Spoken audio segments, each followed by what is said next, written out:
Welcome to Knox channel.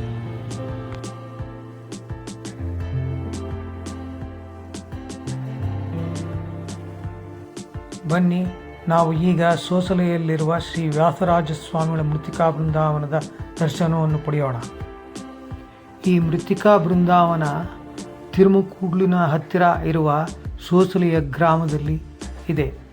ಇಲ್ಲಿ ಶ್ರೀ ವ್ಯಾಸರಾಜರ ಮೃತ್ತಿಕಾ ಬೃಂದಾವನದ ಜೊತೆಗೆ ಇನ್ನಿತರ 8 ಬೃಂದಾವನಗಳು ಸಹ ಇದೆ.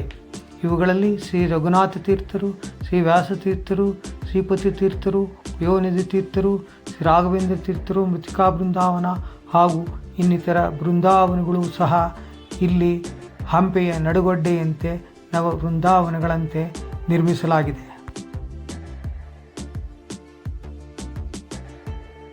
ಇದರ ಮುಂಭಾಗದಲ್ಲಿ ಇರುವುದೇ ವಿಶಾಲವಾದ ಒಂದು ದೊಡ್ಡ ಪ್ರಾಂಗಣ.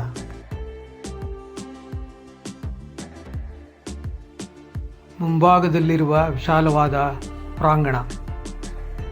ಈಗ ನಾವು ನೋಡುತ್ತಿರುವುದು ನವ ಬೃಂದಾವನಗಳು ಇರತಕ್ಕಂತಹ ಜಾಗ. ಎದುರಿಗೆ ಕಾಣುತ್ತಿರುವುದೇ ಶ್ರೀ ವ್ಯಾಸರಾಜರ ಮೃತ್ತಿಕಾ ಬೃಂದಾವನ. ಈ ಸೋಸಲೆ ಗ್ರಾಮವು ಕಾವೇರಿ ನದಿ ತಟದಲ್ಲಿದ್ದು, ಹಾಗೆ ಸ್ವಲ್ಪ ಮುಂದೆ ಹೋದಾಗ ಕಾವೇರಿ ಹಾಗೂ ಕಬಿನಿ ನದಿಗಳ ಸಂಗಮವನ್ನು ಸಹ ನಾವು ಕಾಣಬಹುದು. ಶ್ರೀ ವ್ಯಾಸರಾಜ ಸ್ವಾಮಿಗಳ ಮೃತ್ತಿಕಾ ಬೃಂದಾವನದ ಸುತ್ತ ಇರುವ ಇತರ ಸ್ವಾಮಿಗಳ ಬೃಂದಾವನಗಳನ್ನು ಸಹ ನಾವು ಕಾಣಬಹುದು. ಶ್ರೀ ವ್ಯಾಸತೀರ್ಥರ ಅವಧಿಯ ಮತ್ತೊಂದು ಪ್ರಮುಖ ಘಟ್ಟವೆಂದರೆ ಅವರು ವಿಜಯನಗರ ಸಾಮ್ರಾಜ್ಯದ ಸಿಂಹಾಸನದಲ್ಲಿ ಕೆಲವು ಗಳಿಗೆಗಳ ಕಾಲ ಪಟ್ಟಾಭಿಷಕ್ತರಾಗಿ ಶ್ರೀ ಕೃಷ್ಣದೇವರಾಯರ ಕುಯೋಗವನ್ನು ಕಳೆದರು ಎಂಬುದು ಇತಿಹಾಸ ಪ್ರಸಿದ್ಧವಾದಂಥದ್ದು. ಶ್ರೀ ವ್ಯಾಸತೀರ್ಥರು ಶ್ರೀ ಕೃಷ್ಣದೇವರಾಯರ ಆಳ್ವಿಕೆಯಲ್ಲದೆ ವೀರನರಸಿಂಹ ಹಾಗೂ ಅಚ್ಯುತರಾಯರ ಆಳ್ವಿಕೆಯ ಕಾಲದಲ್ಲೂ ಸಹ ಆಸ್ಥಾನದ ಕುಲಗುರುಗಳಾಗಿದ್ದರು. ಶ್ರೀ ವ್ಯಾಸತೀರ್ಥರು ತಮ್ಮ ಜೀವಿತಾವಧಿಯಲ್ಲಿ ಅನೇಕ ದೇವಸ್ಥಾನಗಳನ್ನು ನಿರ್ಮಿಸಿದ್ದು, ಅದರಲ್ಲೂ ಪ್ರಾಣದೇವರ 732 ಪ್ರತಿಷ್ಠಾಪನೆಗಳನ್ನು ದಕ್ಷಿಣ ಭಾರತದ ವಿವಿಧ ಕಡೆಗಳಲ್ಲಿ ಮಾಡಿದ್ದಾರೆ. ಇದರ ಪ್ರಮುಖತೆ ಏನೆಂದರೆ ಅಭಯಹಸ್ತ ಮತ್ತು ಬಾಲದಲ್ಲಿ ಗಂಟೆ ಇರುವುದೇ ಅದರ ಹೆಗ್ಗುರುತು.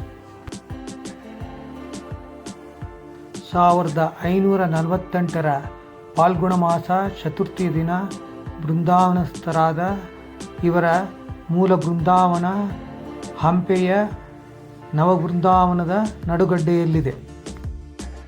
ಈಗ ನಾವು ಕಾಣುತ್ತಿರುವುದು ನೂತನವಾಗಿ ನಿರ್ಮಿಸಲಾಗಿರುವ ಸೋಸಲೆ ಮಠದ ಮುಂಭಾಗದಲ್ಲಿರುವ ಒಂದು ಸುಂದರವಾದ ನೋಟ. ಬಲಭಾಗದಲ್ಲಿ ಗೋಶಾಲೆಯನ್ನು ನಿರ್ಮಿಸಲಾಗಿದೆ. ಇಲ್ಲಿ ಗೋವುಗಳನ್ನು ಸಾಕಲಾಗುತ್ತದೆ. ನಾವು ಈಗ ಕಾಣುತ್ತಿರುವುದು ತುಳಸಿಗಳನ್ನು ಬೆಳೆಸಿರುವ ಒಂದು ಸಮೃದ್ಧವಾದ ತುಳಸಿ ದೃಶ್ಯ. ದರ್ಶನಕ್ಕೆ ಹೋದವರಿಗೆ ಇಲ್ಲಿ ಊಟದ ವ್ಯವಸ್ಥೆಯೂ ಇರುತ್ತದೆ, ಆದರೆ ಇದನ್ನು ಮೊದಲಲ್ಲೇ ತಿಳಿಸಬೇಕಾಗಿರುತ್ತದೆ.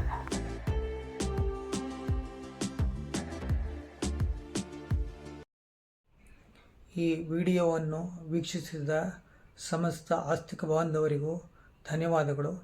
ಈ ತರಹದ ವಿಡಿಯೋಗಳನ್ನು ಮಾಡಲು ತಮ್ಮ ಪ್ರೋತ್ಸಾಹ ಬಹಳ ಮುಖ್ಯವಾದುದು. ಅದಕ್ಕಾಗಿ ತಾವು ಈ ಚಾನಲನ್ನು ಸಬ್ಸ್ಕ್ರೈಬ್ ಮಾಡಿ ನಮ್ಮನ್ನು ಪ್ರೋತ್ಸಾಹಿಸಬೇಕೆಂದು ಕೋರುತ್ತೇನೆ. Thank you.